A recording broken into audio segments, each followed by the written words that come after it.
We have just finished our meeting this morning.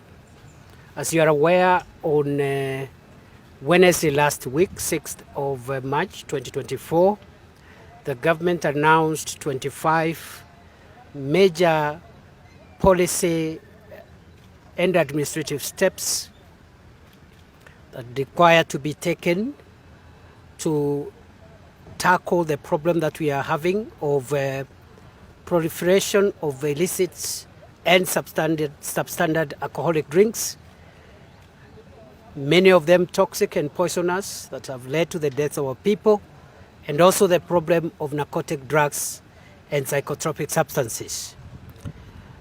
Part of those measures included the suspension of all manufacturing and distilling of what is commonly known as second generation alcoholic drinks, and we have been able to effect that suspension of licenses, but so that to help us streamline the sector and that industry in accordance with the law, we provided for a process to guide the administrative action.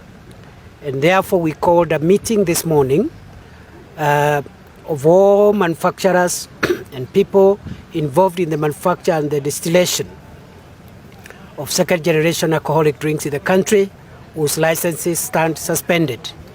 That suspension is for 21 days, beginning 6th March 2024.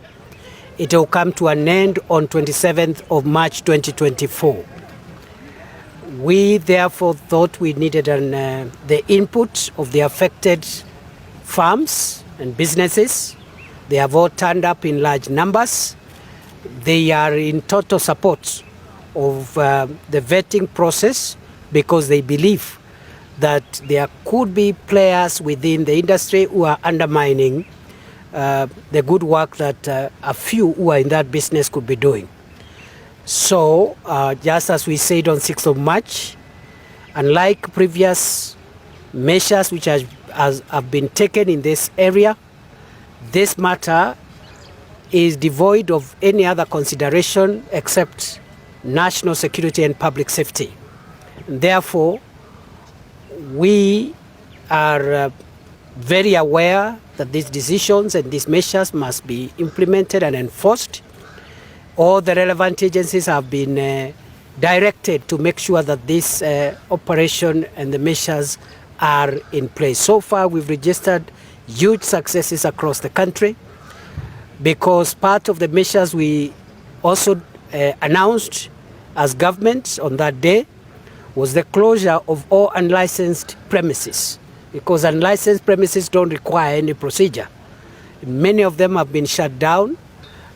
Local places and village places, including bars and other outlets which are next to schools and next to families and residential areas. We have also destroyed a lot of illicit and counterfeit merchandise, and the operation continues. I want to take this opportunity to thank all the 47 county security and intelligence teams, together with the other agencies who have been co-opted in this national effort. And we are going around the country supervising how that is going on. So far, we've gone around about 11 or 10 counties, and the response is very good. We'll be going to the rest of the counties in the coming days. And make no mistake, this operation must succeed. Number two, we have decided to subvert any other interest for the sake of ensuring that we save our future generations from what has happened. We don't want to have any more deaths of our people. We don't want to have young people who are zombies, who are hooked into hard drugs and toxic brews. And therefore, anybody participating in the entire supply chain of narcotics as a date with us. We mean business. We will succeed. All the agencies have been put on notice. We have done internal housekeeping matters, even as government agencies.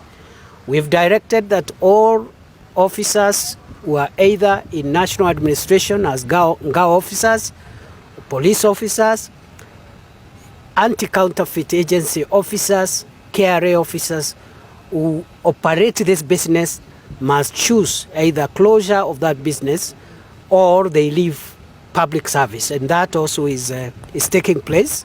Many officers have actually opted to stop engaging in this business because it leads to conflict of interest if you are a law enforcement agency and you're tackling a problem where yourself you are a participant.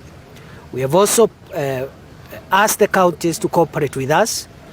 Some of the functions of licensing bars and alcoholic drinks outlets are in counties, but now this matter is no longer, it's beyond the normal functioning of any level of government. It's a national security matter. Therefore, we revoked on 6th of March all licenses that have been issued by county governments across the country contrary to national law, namely the Alcoholic Drinks Control Act. Some are next to schools, next to residential areas. Those licenses are revoked and those places are shut.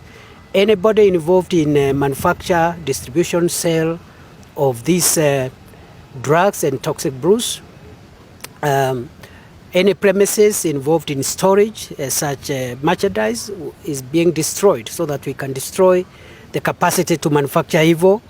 And also, we are also asking for forfeiture orders so that any vehicle used to transport illicit and toxic brews and drugs is forfeited to the state.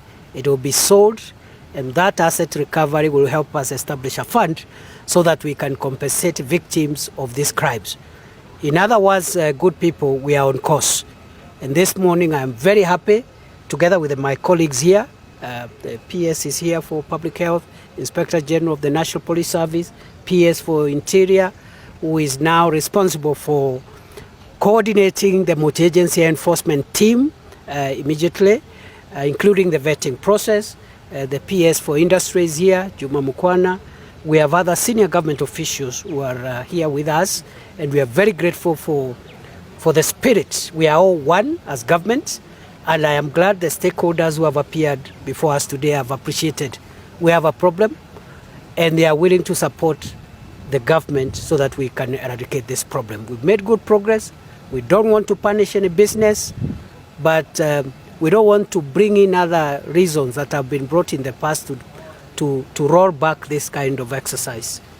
As government, we have been able to say that we are even willing to forego certain revenues if aligning our revenue and taxation system can help us correct the mess in this sector. That's how serious we are, and this is an operation like no other. We are doing this for the country and for posterity, and we are not harming business people. We are just looking for criminals, disabling them before they disable the country.